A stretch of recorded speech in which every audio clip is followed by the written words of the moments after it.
People love him already. He's got the Rhode Island twang. The long pass to Moore and a pin block from Martin. Tune in to Cam's Corner. He's going to make it here. Draws the foul for another Rhode Island and one. Podcast. Got his own podcast. It's good off the backboard and in. On a break.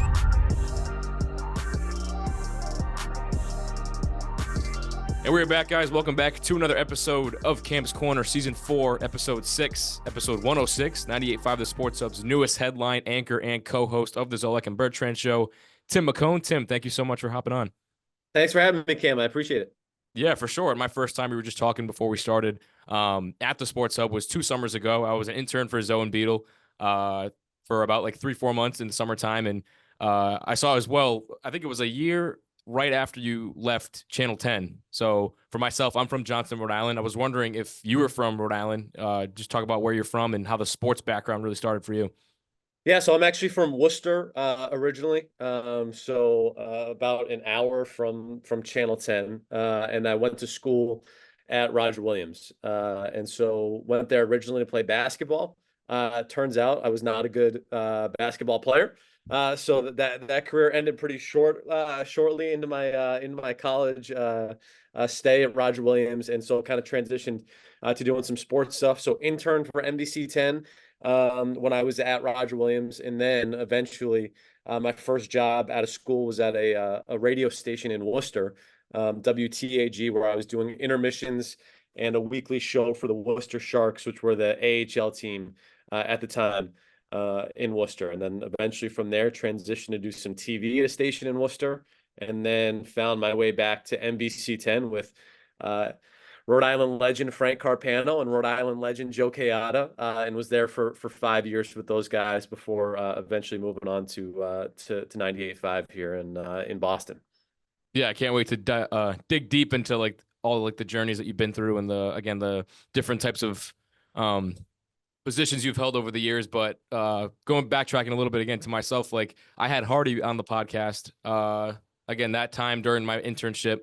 And I remember hopping in the next day, and the guys were hoping that it was bad, just so they could like trash on it a little bit, but in a good way. You know how they are, and but so hopefully this is just as good as Hardy's interview. But it was always a great time talking to those guys, and they were super cool. That was my first ever internship in college, so to be around like that every single day to see like what goes into radio and stuff like that. But for you, it was interesting because I saw like the timeline of your career.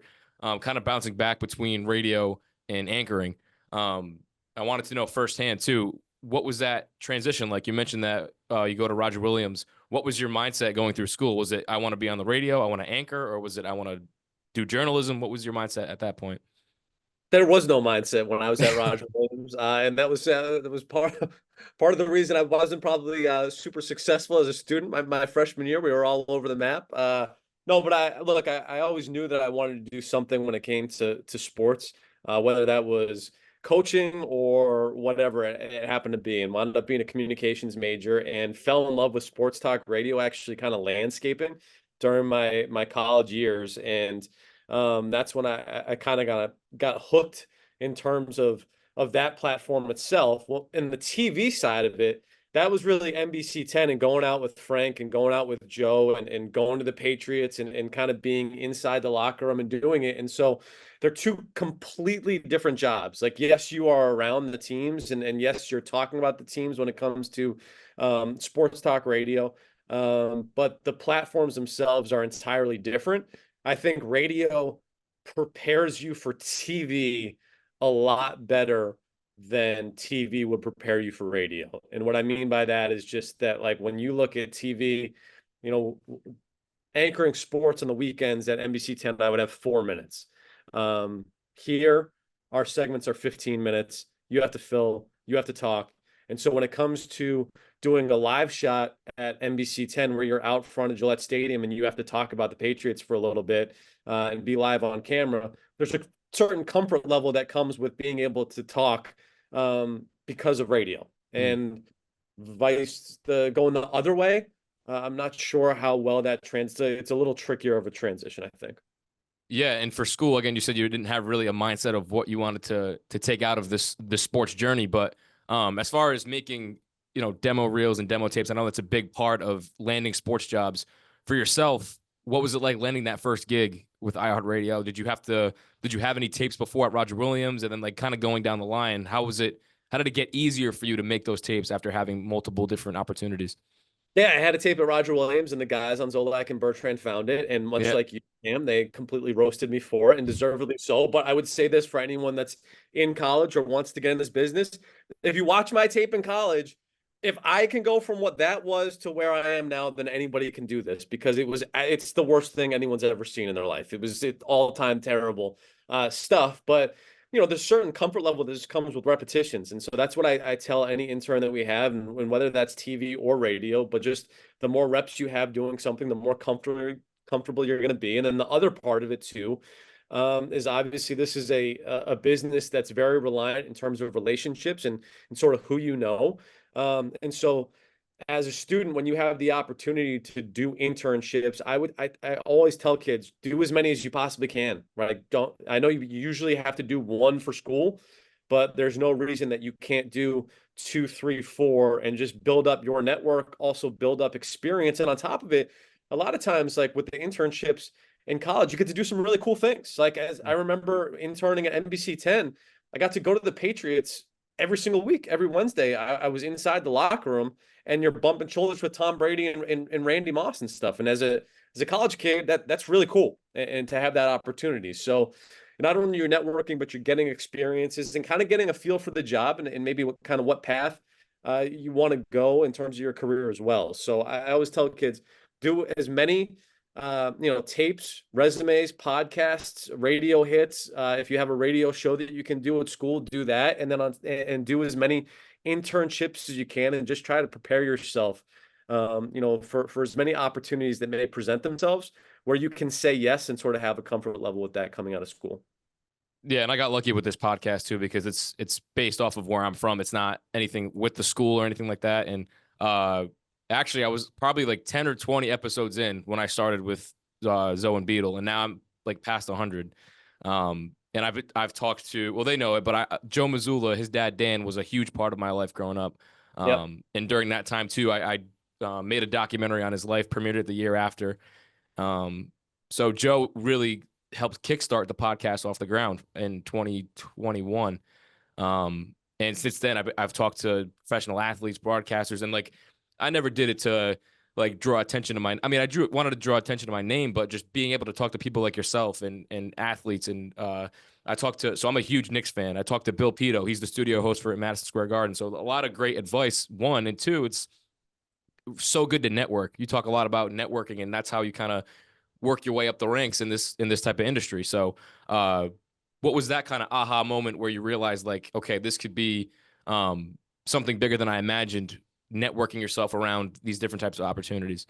So, like, in terms of the networking, just as an example, every single job I've had outside of 98.5, I originally interned there, or I got it through a connection that I made through an internship. So whether that was WTAG and getting that opportunity to host intermissions for the Worcester Sharks, do post game, do Holy Cross football, and eventually that morning show, I had interned at that station 2 years before, and that was my first ever internship. The TV station that kind of launched me in Worcester, same thing. I interned with those guys for a summer and kind of learned the ropes from them. JAR and NBC 10 in Providence, same thing. That was my whole senior year. I was there for both semesters at JAR. So all those landing spots where I've wound up with full-time jobs came courtesy of internships outside of 98.5. And I'm not naive to think that I'm at 98.5 without any of those places either. So it's all connected in terms of that stuff and the opportunities that were presented through networking. The really cool thing for you is, like, to have the opportunity to have people on and do this podcast. Like, when I was in college,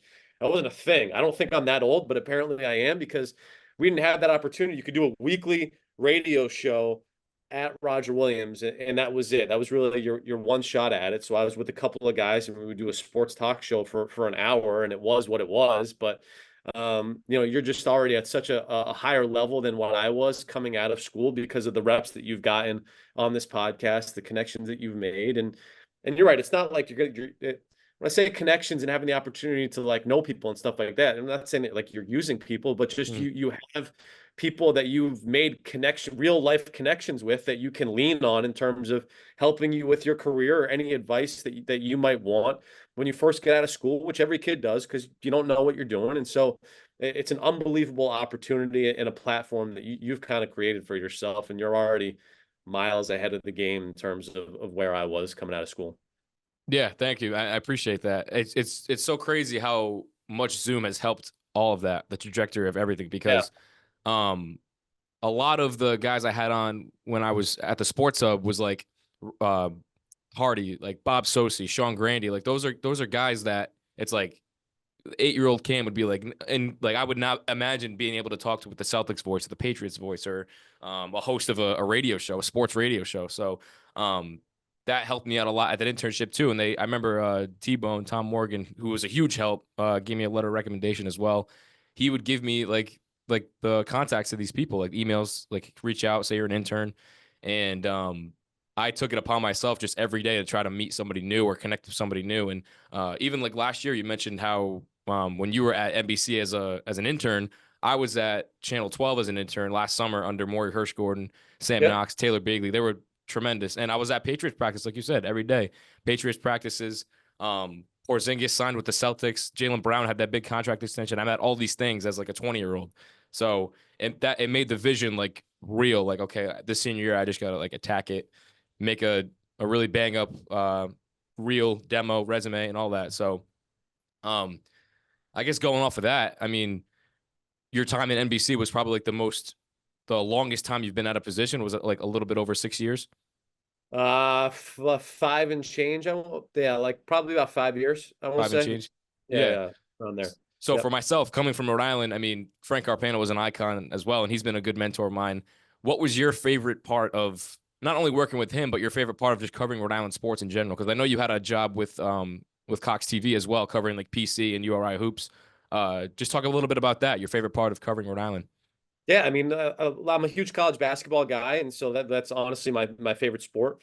So to have the ability at Channel 10 at the time, we had the coaches show, so we would have Ed Cooley in every week to do that, which was awesome to be able to cover the Big East. Dan Hurley was at URI when I was there.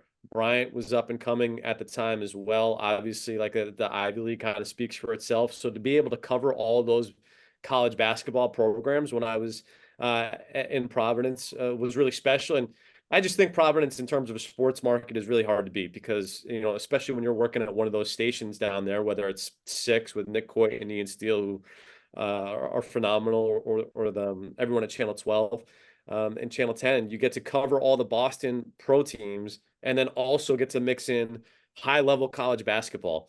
And also get to focus on, some really cool high school stories as well. So it just gives you a really cool opportunity to find some really interesting stories at 3 different levels of sports. And that was probably my favorite thing, being able to cover college basketball and some of those college teams that did some really special things when I was there too. So it was kind of a perfect storm in terms of not only my interests, but also the level that all those programs were at when I was there. Did you ever have like a welcome to TV news moment? Like I always ask athletes and broadcasters, like their welcome to the league or welcome to like the industry moment. Do you have any of those getting into like anchoring and stuff like that? Yeah, of course. My first ever, I tell this story all the time, and I tell it to interns and stuff like that because I think it's a good lesson. My first ever big time interview with someone that was on the professional level was Brad Stevens, was named head coach of the Boston Celtics. I am, like I said, a huge college basketball fan. So Brad Stevens was one of my favorite coaches at the time, loved what he did with the Butler program, thought it was really, really cool and special what he was able to do. And so when the Celtics announced him as head coach, they said that we had an opportunity to go down there and do a one-on-one interview with Brad Stevens. And I was like, this is unbelievable. All right, here we go. Stayed up the whole night prior, writing out a bunch of questions, figuring out what I'm going to say. I get to the practice facility, which at the time was in Waltham. And, there's like ESPN set up with multi-cameras. There's NBC Sports Boston, multi-camera shoots, sets, all this stuff. I'm drenched in sweat. carrying in all my stuff, one man banding it. I had my notepad, super nervous, but also excited. I mean, the questions I was asking were absolutely ridiculous. Like just trying to show off like what, like, oh, the way you used Rodney Clark in your final year, like how do you see these? Like who is this clown that's asking these questions? Like me and Brad Stevens are going to become best friends off of like 5 questions that I ask him. Either way, super excited, ready to rip. Sit down, set up all my gear. He sits down and I hit record on the camera, and all the prep I did, everything like that, I forgot to put in a chip. So there was nothing to record. I had no tape in. I had no, I had nothing. It was just a camera, a camera with no video. So I was 23, 24, way too nervous to admit that like I totally screwed up. So I interviewed him for like 4 minutes, knowing that it was not recording and there was nothing I could do. And then got up, called my news director. He laughed and was like, "Yep, learning experience." I never forgot a chip after that. But yeah, that was my welcome to TV news, one man banding disaster of a moment. But it was a good opportunity for me, and it was also a good learning experience because look, stuff happens. It's not the end of the world. It's going to be okay. You're covering sports and not take it as seriously as I probably was at the time. It was a good learning experience, funny story, and yeah, that was probably the most memorable interview I'll ever do for sure. Because man, that feeling, the pit in your stomach when you realize that you completely screwed up your first ever big interview was yeah, something to remember for sure. So he laughed it off and didn't shred you after that? I didn't tell him. No, that's what I'm saying. I didn't say it. I was too embarrassed to admit that I screwed up. So I pretended like everything was fine and just interviewed him for like 3 minutes. And I was like, all right, we're good. He was like, oh, that's it. I was like, yeah, we're good. Let's just move on. And then I walked out knowing that I didn't have anything. So that was it. Yeah. Your boss too had the same reaction. He laughed it off. My boss would, luckily, yes. Luckily my Wow. time my boss laughed it off. So yeah, there certainly are some people that would not have. They took it well. I was a relatively new reporter. And again, stuff happens. You screw up. It's fine. Gonna be okay. So yeah. It'll So that, happen to you too. You'll yeah. get to some place, I guarantee you'll forget a battery, you'll forget your chip for your camera, you'll screw up and you'll be like, oh my God, I can't believe I just did this. Hopefully it's not with the Boston Celtics head coach, but yeah, it'll happen. It'll happen. I don't want to toot my own horn to give myself a pat on the back, but I always made sure when I was interning with 12 that whenever they were like, Cam, can you just grab this? Like I never forgot anything. And it was only 3 months. It was only 3 months. So I'm sure if it was a year. Yeah, that's what happens. You get a little cocky, get a little confident, and then all of a sudden you forget it. So yeah, there you go. And just remember that story, and then maybe it won't happen to you. Because like I said, I never forgot anything after that. That's for sure. So you know what's crazy right now? I'm thinking in my head because I just landed a job with KSN 16 and ABC 12 out in Joplin, Missouri. Yeah, thank you. I'm gonna be moving out August 5th. I start on August 12th. And one of their biggest things down there is covering the Chiefs. So when you were talking about Brad and your first interview, if they're ever like, Cam, we need you to interview, like, say, Mahomes, that would be amazing. But I got to think of that in my head, like, oh, Tim told me not to forget this, and go in there, with an open mind. But yeah, I'm excited. That's gonna be fun. But now backtracking a little bit more. So during your time at NBC 10, you had the opportunity with the Sports Hub in 2013. That came about. Talk about how that opportunity came for you and what it was like balancing being on air as a reporter and then again do the radio life too, because I know like those times they might conflict at points, but talk about what it was like for you at that point in 2013. Yeah, so balancing those, I guess we'll start with just balancing the two of them because you're right. Like when my entire time at NBC 10, I was also at 98.5 part-time, and so a lot of that stuff did sort of overlap, and they were just long days and kind of figuring out your schedule. So I would work night shifts at NBC 10 the majority of the time, which should be 4 to midnight. And so that meant that in terms of my availability during the week for 98.5, it was usually midday, and that was it. So I would work 10 to 2 here at 98.5, and then I would drive down to Providence and work 4 to midnight. So those were sort of typical days in the summer when they were filling opportunities during the week at 98.5. If I would work a day shift, let's say there was a Patriots practice that I was covering or something like that, you would flip it. So I would work, whatever it wound up being at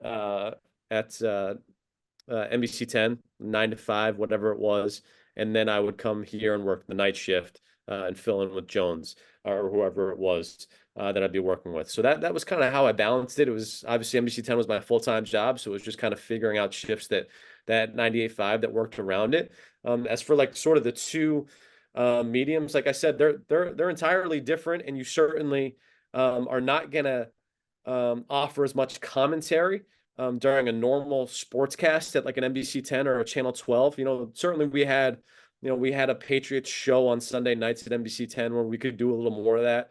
Same thing with the coaches show with Coach Cooley.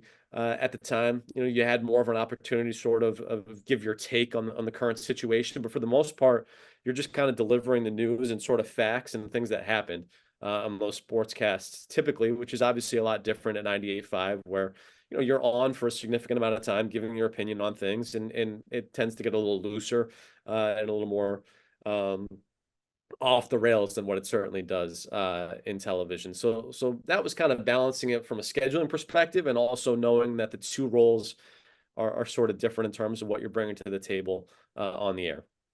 So was it more so when looking to like see like these job opens, you kind of looked at it as again, it was a part-time gig. It wasn't full-time. You still were able to keep the NBC 10 job, but what's that application process like? I know again, like I just said, part-time, but you talk to them about what you already got going on, the past experiences and everything like that. How do you rack up like a tape, I guess, like we were just talking about how all these jobs want to see you like doing these things.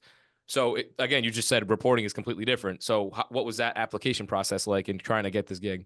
So for NBC 10, it was like you talked about, you made like a demo reel. And so I had been at Channel 3 in Worcester for 4 years, I think, at the time. And so sent in my reel to NBC 10 and then had an interview with those guys. 98.5 was completely different. So 98.5 actually ran a contest in 2013 looking for on-air hosts. And so they had, I wish I'd asked Lau prior to this, but I want to say over 2,000 people sort of apply for it. And what they did was they had different locations, 10 different locations that they had these events at.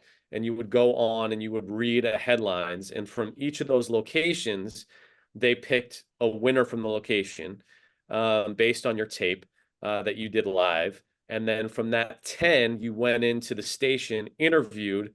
They got it down to 4. And then that final 4 did 30 minutes each with Hardy at the time. And then based on that 30 minutes, they selected a winner. And so out of that process, Matt McCarthy actually won the whole thing. But out of that process, it was both myself and Matt McCarthy that came out of that. And that's how we wound up at 98.5. So it was just 2 live opportunities. One was a headlines read, and then the other was a full 30-minute show with Hardy. And that's how we wound up at 98.5. Was that anticipation kind of leading up to what the final decision was, like kind of hectic, like knowing that again, over 2,000 people are applying to this? What was your headspace like at that point? No, it was not, because I had plenty of people that informed me when we went. When it went to the final 4, they actually had a live event at a bar in Boston. And so they pulled the names out of the hat. I went second. And I had a bunch of people at the bar sort of supporting me at the time. And then you couldn't really hear anything because the place was packed. So you couldn't hear the people that were actually on the air. But I had plenty of people listening at home texting me during my half hour, "Hey, you're crushing it. This looks great. I think you're going to get it." And then Matt McCarthy went right after me. And I think I got texts like 2 minutes after being like, "Yeah, you're not going to win this. He's got it in the bag." And so went to the bar because I just lost my dream job. Had a few drinks during the final like 2 hours that they were on, because there was commercials and everything else like that. And they were kind of blowing it out a little bit. And then Rick Radzik, who's now our current program director, comes up to the final 4 afterwards. And it's like, "Hey, whoever won, we're going to announce you're going to do like 15 more minutes with Hardy as the winner." At this point, I didn't know, first of all, we were going back on. I thought I had lost the job, so I'm pretty banged up. And I'm like, man, if I actually win this thing, I'm going to get fired before I even get this job, because I'm going to be drunk on the air within like 5 minutes of me winning. Luckily, McCarthy did win, and everyone was right. He was better than me in those 30 minutes. And then 98.5 reached out afterwards and said, "Hey, if you want to do some stuff with us," which obviously I did, we'd love to have you, which was obviously a huge win and a huge opportunity for me. But yeah, so didn't win that, and it's a good thing, like I said, because I was drinking my sorrows away at the time of it. So there you go. So there you go. Two lessons. Don't drink before you find out whether or not you get the job, and always remember a battery and a chip whenever you go out and do TV interviews. Those are two pieces of advice I can give you. Yeah, and I asked about the welcome to the industry with reporting. That was your Brad Stevens moment with the Sports Hub. Was that the welcome to the Sports Hub moment, or was it after, once you were secured into the gig? Was there something else? No. So that didn't even feel like 98.5 at that point because you weren't at the station. It was a live remote and stuff like that. So yeah, no, my welcome to the Sports Hub moment was doing my first ever headlines shift. It was a Saturday. At that point, it was Bertrand and Gasper on the weekends. It was the hockey show. So the hockey show always has, like, at that time, there must have been 4 or 5 people in the studio. Bertrand and Gasper are getting ready to move in, and they're like, "Who the hell is this 25-year-old right now that no one's ever heard of in this studio, about to do headlines and doing it in front of like 8 people that I've been listening to like since I was in high school?" So it was that was kind of my welcome to the Sports Hub moment for sure. Was that, you think, your most memorable before this big promotion, or is there something in between that you can think back and be like, "Wow, this is crazy that I get to do this for a job"? There are plenty of opportunities. We're working with everyone at 98.5, all the full-time shows, whether it's Felger and Maz, working at night with Jones, Joe Murray over the years, all that stuff. The opportunities that we've had at 98.5 sort of throughout have been special. So no, by the time that I got this job with Zolak and Bertrand, it's been already a really good run at 98.5 for sure. When they do live radio shows at like Patriots camp, or like certain spots, like even like during the Super Bowl, like they'll go down to Vegas or wherever they're at, like on Radio Row. I don't know if you've had the opportunity to do that, but what's been your most memorable spot you've been able to like have a live show at? Oh man, you're putting me on the spot here. Patriots camp certainly throughout is always fun. I just always love going to training camp.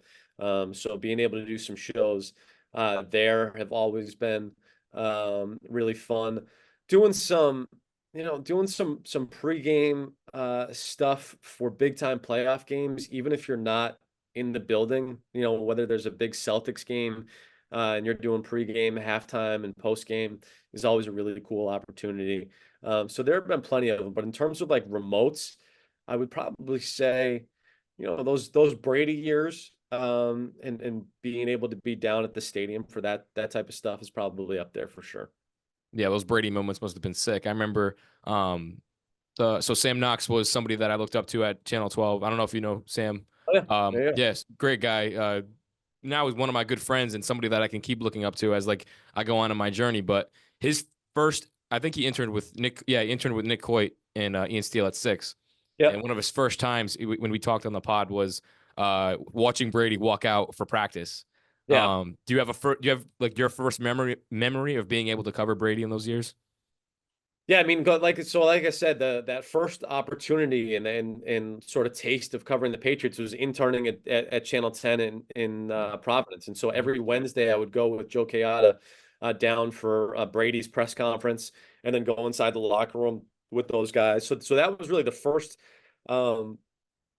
opportunity that I got to sort of cover the Patriots and see Brady up close and personal. And to your point, that was sort of what fueled me in terms of like, all right, I want to be around. This is what I want to do. I want to be around this. I want to have these opportunities to kind of go behind the scenes, tell these stories. And so that was really the year, and it was 2009, 2010 at the time when that stuff happened, and it was that was the moment for sure where I realized that this is what I wanted to do for a career. Yeah, now to this present day, officially announced back in April, but I'm sure you knew before the news broke. And I know, like, on the day that the news did break, those guys ran the clip of you at Roger Williams, so I'm gonna have to run that at some point in some of my social media postings. But again, the anticipation leading up to that, I know, like, an application process probably has to happen before that. And I'm sure people at the station were eager to get this position, but for yourself, your mental state, your plan of attack, all that before you ended up getting the job. Yeah, I mean, obviously was super interested in it. The moment it came open, it was an opportunity. Like I said, from a schedule perspective, I was really limited in terms of some of the places I could fill in when I was at JAR, and one of them was middays, and I worked a lot of those shifts and got to know those guys really well, and always loved working on that show, because as much as I like sports, I also like the fact that those guys can go off the rails, and it's not just 10 to 2 here sports takes 24/7, but there's more of a blend, it feels like, in terms of the morning show and also 2 to 6, right? It's kind of combining those two shows, I feel like, is what the midday sort of is. And so I've always really enjoyed working with both of those guys. And on top of it, certainly T-Bone and Milliken too. And then, to have the opportunity to be on that show, which is one that I think I fit really well into. It was just a natural fit. And again, super lucky, because there's a ton of talented people that could have done this job just like me, no question about it. So fortunate to have the opportunity, fortunate to work with these guys, and fortunate to be at a station that obviously is having unbelievable success right now. Yeah, when they rolled that tape back from your college days, did you know they were doing it? And like, what was you like during that moment? I could tell you were laughing, but like, what was that like? Look, I certainly have no issue laughing at myself, as you can tell throughout some of these stories that we've told on this podcast. So, not ashamed of it by any stretch of the imagination, or embarrassed by it. I mean, it's pretty terrible, and it's something that, quite honestly, I play a lot of the interns that I've had at JR, or either at 98.5, to say like, hey, you're gonna suck at this to start. There's very few people that are really naturally gifted. There's been a couple interns that have from the jump.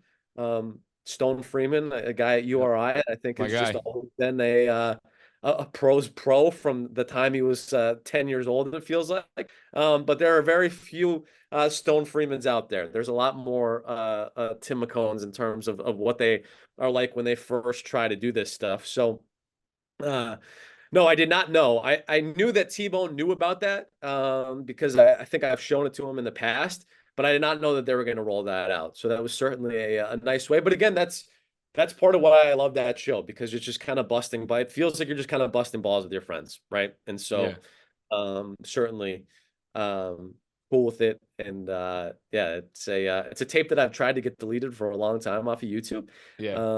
Can't figure out how to do it though, unfortunately. Yeah, T-Bone loves to fuel the fire. He's the best. I remember. And then act like nothing happened. Like, oh, I didn't have anything to do with it. I'm like, all right, dude. No. Yeah. I was like, I told you, I was first starting off my podcast, and when I had Hardy on, he's like, yeah, we're gonna use some bits, or maybe I'll use some bits if you screw up, and like put it on the air, like to scare me or whatever. But then getting to know his personality, it's cool, because that's kind of like his way of showing that like he respects you in a way, and he respects the way you go about stuff. Especially like when I was telling you about the documentary that I premiered on Joe's dad, they plugged it on the Sports Hub, like when I dropped the trailer, when they were talking to Joe. And this was last year's playoff run. I think it was like the first or second round, but they talked to Joe. Obviously, you guys talk to Joe obviously every Thursday during the season. And they plugged my name, and I'm sure T-Bone had a say in that, and said, oh, Cam's doing this or whatever. And Louth's been huge too, because I know he's a Rhode Island guy. So nothing but love for those guys. They've been helping me out a ton. And I always think back when we were talking about my welcome to the Sports Hub moment was like my first day. The last, how they always treat the interns, like my last 10 minutes of my shift, I think it was, or something like that. Zoe had me come into the studio, bring him a glass of water. They had me sit down, and then we were talking, and then all my friends were sending me pictures like, did you just get Zoe a glass of water? What's wrong with you? Like I can't say no. What am I going to do? They're live on the air. But that was cool. That was really, really cool. But I honestly don't remember I remember meeting you a handful of times, but like I said, I tried to network as much as possible. So I credit the Sports Hub so much for really kickstarting that passion to continue this journey. But as far as capping off the show, I want to just talk about Zoe and Beetle quick, and how they've been to you these past few months, now that you're in the chair and you're in the third spot, and how they've helped you again since the start of you being at the Sports Hub. Yeah, I mean, both those guys have been great to me, and even when I was a part-time guy, for sure. And so ever since I've joined, they've both been really supportive, and have had my back, and certainly are a big reason why I have the job that I have right now. And so I've been able to kind of lean on them throughout the transition. Hardy was a huge piece of that show. Hardy is super talented, and so certainly hard shoes to fill. But both of those guys have done everything that they could possibly do to make me as comfortable as possible in terms of the transition. And I think it's just going to continue to get better every single day that we're sort of together. And so that chemistry is going to continue to grow. And I think the show's in a really good spot, to be honest with you. I think both of those guys too are pros bros. And so excited for sort of what is to come in football season as well. I think is going to be a big part of that too. So they've been great. But quite honestly, everybody that I've worked with at 98, if I don't have like a horror story, and sometimes you hear that stuff at stations, I think one of the things that sort of sets 98.5 apart outside of the monster ratings are the fact that just a bunch of really good guys here that are willing to sort of help each other. And if you're a part-time guy filling in on a full-time show, it's not like people talk down to you or anything like that. No, they do everything they possibly can to make you as successful as possible. And so when you look at the ratings success and all that stuff, and then you look at like sort of the culture that's at the station too, I don't think that's an accident. I really don't. And so those guys have been great to me, but really, I don't have a bad thing to say about anybody that works at 98.5. Honestly, everyone that I've worked with on the air has been phenomenal and done everything they can to help me be as successful as possible. Yeah, and likewise. And you talk about the success before we cap off. Do you ever feel like there's that many people watching you at once, or is it kind of just like natural at this point? No, it's natural at this point. I know Yeah. you don't really think about it. Yeah. Certainly, like when you go out to places, or if you go to a Celtics game or something like that, and a bunch of people will come up to you and say hi. That's kind of like those moments when you're like, wow, you kind of forget how many people sort of watch or listen to you. But at the time, no, not really. I'd be like much more. I think like talking in front of a room of like 250 people would probably be more intimidating than kind of what we do at this point, just from a comfort level standpoint. I don't necessarily talk in front of like big audiences as often. So I would probably have like, not that I would have a ton of butterflies, but I'd probably have a little more butterflies than I would being at 98.5 at this point and just kind of on this show, if that makes any sense. Yeah, for sure. And obviously for someone like myself, I haven't had the opportunity to do that yet, but hopefully once that time comes, I'm excited to see, what it brings. And I talked about like the first time I was able to be on the air. I think I was on the air a few other times, but just like briefly, but it's crazy how many people listen to the show and they're tuned in, especially my friends and family and everything like that. So I'm excited. Tim, I wish you the best of luck and everything else that comes your way. I appreciate you for hopping on Cam's Corner. Episode 106, season 4, episode 6. And again, Cam's One Corner, all social media platforms. Tim, you want to plug any social medias for the followers? I just want to say 106, and I'm one. So you had 105 people, or did you have some recurring guests before you had to get to me? What happened here? Let's think. Probably like four reoccurring guests, but yeah, but outside of that, 100 guests. Yeah. All right, so we're at the bottom of the barrel now at this point. No, I appreciate you. I appreciate you having me on. I appreciate it. Yeah, for sure, Tim. And again, Tim's on 10 to 2, Zolak and Bertrand throughout the week. Go tune into Tim. I'll definitely plug some of those social media links down below. Cam's One Corner on all social media platforms, podcast platforms, YouTube. We'll see you guys in the next episode of Cam's Corner. Tim, thank you so much one more time. Thanks, Cam. Appreciate it.